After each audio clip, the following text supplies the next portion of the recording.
ये गाना और कि मरही के बाटे तो अरे मार दो न जान से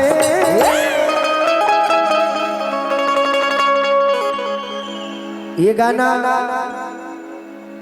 दीवानी भी कर सकते हैं, दीवानियां भी कर सकते हैं। हाँ जी कि मरही के बाटे तो अरे मार दो न जान से तो कहे के मुआलू नजरिया के पास से कहे के मुआलू नजरिया के पास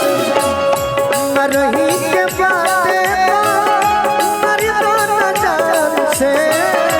मरही के बाटे मर दो न जान से अरे कहे के मुआलू नजरिया के पास से कहे के मुआलू नजरिया के पास। एक गाना मुझे याद आ रहा है, आप सभी भी गुनगुना दीजिएगा। आज हम आपका गोरिया चांद के अजरिया नियन को पारू हो, गोरिया चांद के अजरिया नियन को पारू हो, तोहर जो केहू नहीं खेल जो पारू हो, तोहर जो केहू नहीं खेल जो पारू हो, नजरिया के पास से कहे के नजरिया के बाटे घर से निकले लू सजी सवार के साजी सवार के हो साजी सवार के राजी बनल बाड़े सचहू ससुर के सजहु सवार के हो सजहु सवार के राजी बनल बाड़े सचहू ससुर के बनवले बाड़े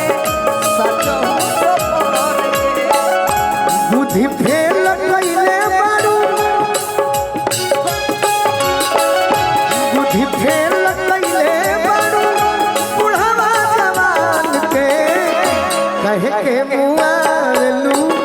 नजरिया के पास से कहे के मुआलू नजरिया के पास धनिया हो मन करे बिहारत रही रूपवा सलोना धनिया हो मन करे बिहारत रही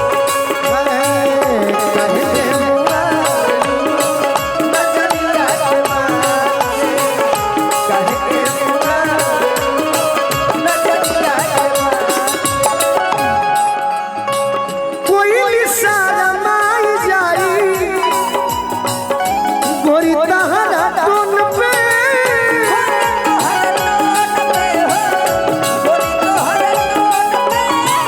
चांद के भी मिलल बा गोराई तो से लोन पे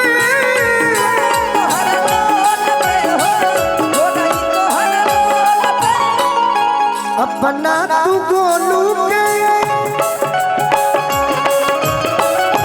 अपना तू गोलू के डोला वचनी मान के कहे के मुआलू नजरिया के बान से कहे के मुआलू नजरिया के बान से कहे के